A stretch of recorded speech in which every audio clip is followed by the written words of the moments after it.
All right, Shalom. First and foremost, I want to give all praises, honor, and glory unto Yahweh, Ba'ashem, Yahweh Shai, Bahashem, Chakadash.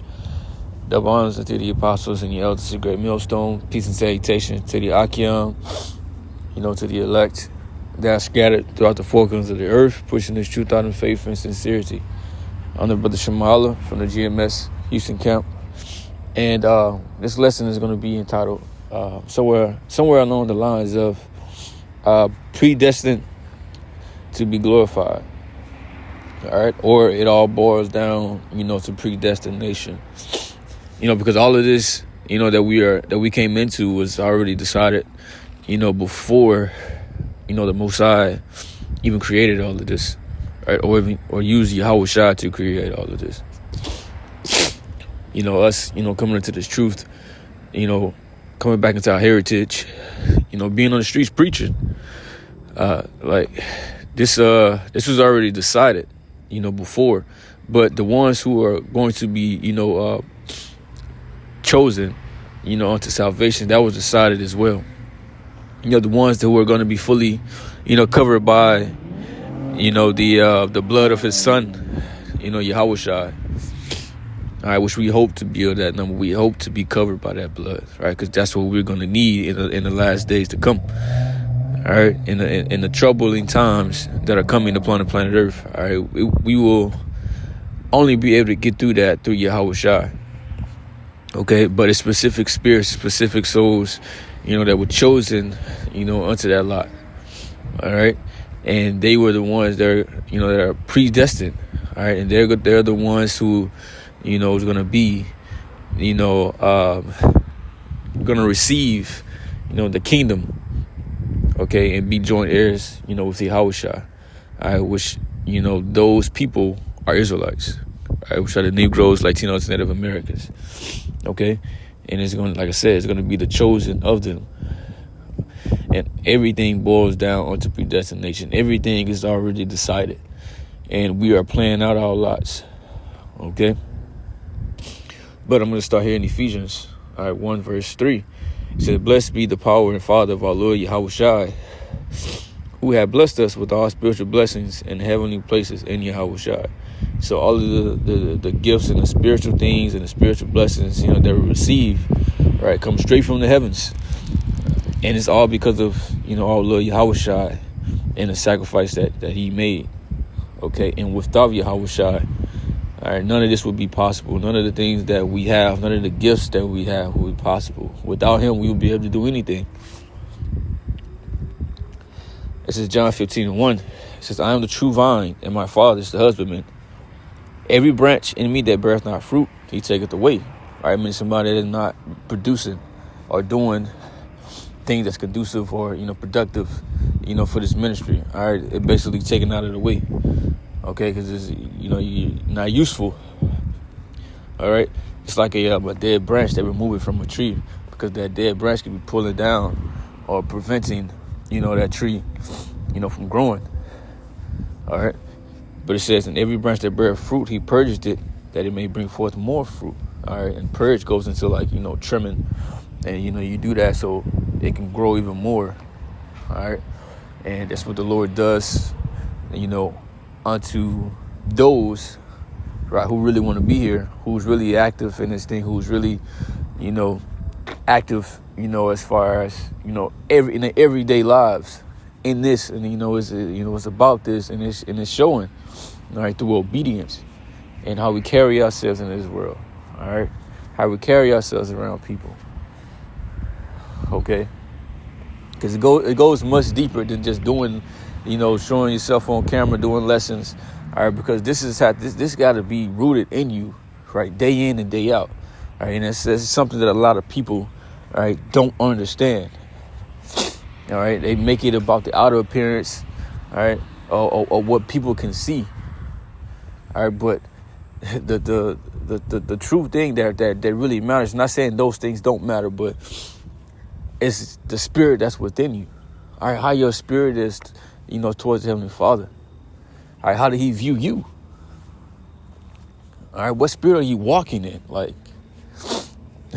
it gets much deeper than all that. It gets much deeper than a garment. all right, speaking well, or all of the carnal things, all right, which a lot of people tend to brag on, and which it ain't about none of that. All right, and all of those things come from Yahushua. Right, those gifts ain't even yours. All right. But it says, now you are clean through the word which I have spoken unto you. All right, we have become cleaned up through this word. All right, we behave different, we act different, we think different, because we have been cleaned, all right, through the water of the word. It says, abide in me, and I in you, as the branch cannot bear fruit of itself, except it abide in the vine. No more can ye, except ye abide in me.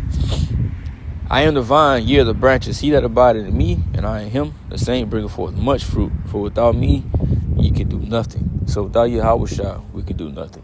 So nothing is of our own selves. So nobody can brag or boast about their own carnal abilities, right? Or not carnal, but the spiritual, gifts that we have received. All right. Nobody can brag on that, because it ain't even yours, and it can be taken away from you. And we've seen many men come into this thing and bug out and have this truth taken from them, because it don't belong to you. It doesn't belong to any one of us until the end, until we are proven, right, that we are one of those men, right, one of the elect. All right, you can look at us that we just borrowing this. It ain't no set in stone thing. None of us know, all right, that we for sure of the elect. We striving and hoping and fighting for this. All right, there's no solid guarantee, oh yeah, you gonna make it. You don't know that. All right, but this is what we fighting for day in and day out. And you gotta have the right spirit when you fighting too. Scripture speak about striving lawfully. All right, you gotta have a right spirit in this thing. Okay, because if not, then bro, you running in vain. Okay. Let's see. All right, back to Ephesians 1:4. It says, according as he had chosen us in him before the foundation of the world. You see, so being chosen, all right, before the world was even created, before all of this was even, thought of, Lord already had the men that he was going to choose, all right, that were going to believe in Yahushua, that was going to believe in his truth, that's going to awake from out of this darkness, right, and follow the light, all right, and become the sons, of Yahweh, Ba'ashem Yahushua. All right, because when you read in Galatians, I believe 3 and 23 or 26, one of them, it says when you believe in Yahushua, then you are, children of the Most High. All right. But it says that we should be holy and without blame before him in love. So holy meaning separate because of the laws, statutes, and commandments that we have, that we follow, and the scriptures that we follow separate us from everybody else. All right, and it says without blame. And holy also goes into being sanctified. All right, when you go to John 17, it speaks about sanctifying through thy truth. That word is truth. All right, but then it says without blame, because all of the faults and the sins and the mistakes, right? All of these things are going to be taken away and wiped away through Yahushua in these elect individuals. That's why when you go to Revelation 14:4, it says, these are they which were not defiled with women, going to these different philosophies, because philosophies or wisdom is likened unto a woman. All right, and the scriptures speak about the strange woman, which goes into the philosophies, delving into these things and, opening yourselves up unto receiving this, all right, which is spiritual fornication. It says, for they are virgins. These are they which follow the Lamb whithersoever he goeth, right? So they didn't cling on to any of these different religions or philosophies and, just different idols and gods, right? They followed Yahushua. All right, whatever the scriptures say, whatever Yahushua say, bro, they with it, right, unto death, unto the end. Okay, there's no ifs, ands, or buts about it. All right, these were redeemed from among men, being the first fruits unto the Most High and to the Lamb. Right, redeemed goes into being, bought back. Right, and how were we bought? We were bought with, Yahushua's blood. That's why I said ye are bought with a price. Ye are not your own. Okay, but we were redeemed, right? If we are the elect, right, we are redeemed to be these, those first fruits, or those men that were in the beginning with Yahushua, creating things, all right, setting things in order, all right, creating the elements, all right, creating life, all right, bro, that could be us. That could very well be us, okay? And this is what we hoping, that we were a part of that, all right? For it says, in their mouth was found no guile, for they are without fault before the throne of the Most High. So these individuals are without fault. It's like they're going to have a clean slate. It's like the ones who make it out of here, the elect, right, it's going to be like they never done any wrong because of Yahushua. All right, because of his blood and his sacrifice, because of him being that perfect lamb without blemish. All right, so through him, all right, through his body is how we will be deemed innocent. All right, Ephesians 1:5, having predestinated us unto the adoption of children by Yahushua to himself, according to the good pleasure of his will. So it says predestinated unto the adoption of children. Now this is the true adoption. This is what the adoption is referring to.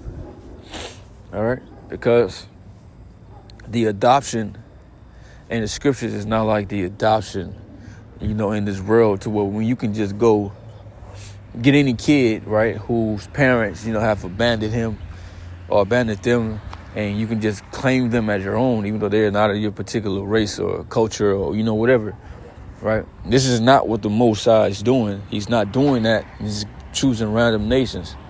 When you understand the scriptures and you understand history, you know that the Most High casted us off and said that we wouldn't go be a people unto him anymore. So we wouldn't go be children unto him because we weren't behaving like it. And so now, through the death of Yahushua, right, we're being cleaned up to this truth, and the Lord is adopting us back unto him. All right, now we're able to be accepted again. You can go to Romans 9:3, it says, for I could wish that myself were accursed from Yahushua, from my brethren, my kinsmen according to the flesh, who are Israelites, to whom pertaineth the adoption.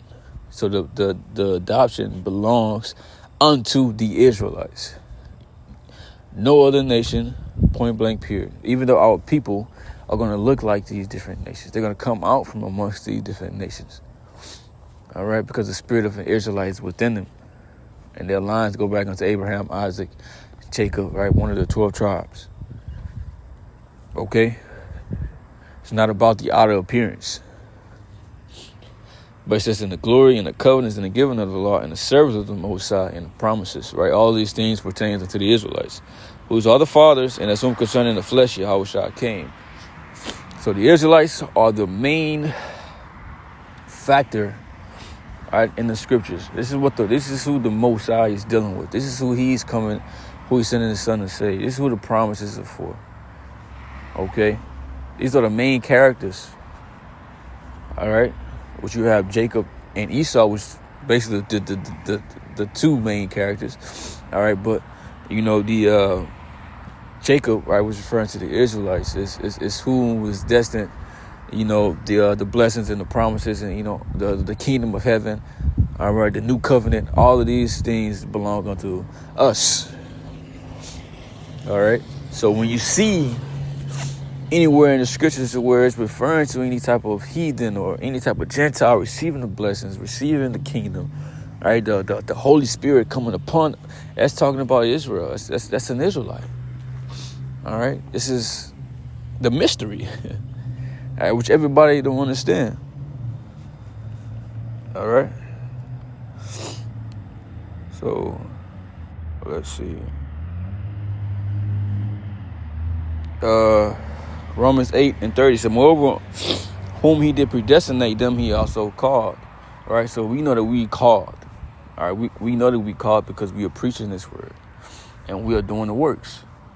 That's required of us, and having that faith along with it. All right, so we know that we are called. We were predestinated to this lot of being called, right? But we not, 100%. have knowledge of who is the elect or who's destined for salvation. We laboring and working for it. All right, giving diligence to make our calling and election sure. But it says, them he also called, and whom he called, them he also justified. So then it goes to that next step. All right, because the elect is going to be justified. All right, or made or deemed righteous through the blood of Yahweh. Okay, but deemed innocent. It says, and who he justified, them he also glorified. And that's going to be the kingdom. We're going to be glorified, being a glorified state in the kingdom of heaven. Right, receiving all of the promises that the Most High promised to Abraham, Isaac, and Jacob. All right, receiving all of those good things. Okay? This all comes with that predestination.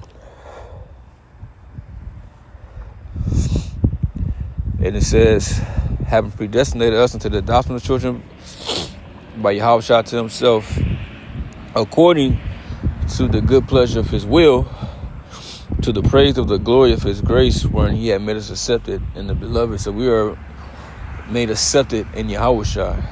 Without him, like he said in John 15, we can do nothing. We won't be accepted unto him. It says, there's no way unto the Father but by me. It says, in whom we have redemption through his blood, right? Because we were bought with his blood. All right, this is how the adoption was able to even take place because of him. The forgiveness of sins according to the riches of his grace. All right, so all of this is through Yahweh, and it's beautiful, okay, that the Lord is taking us up out of this destroyed state and destroying at the same time the very place of our captivity. He's raising us up, but taking down Esau, Edom at the same time. All right. And each and every day, man, we're growing in this knowledge. We're growing and we're getting better, and we are seeing, the kingdom about to come. We're seeing that Yahweh is about to return. All right, and we praying and hoping and enduring to the end, fighting through all of this BS, right? Hoping that we are a part of that number, right? To be justified, to be glorified. But that's the lesson. Hope this was edifying. And with that, I'm going to say, Shalom.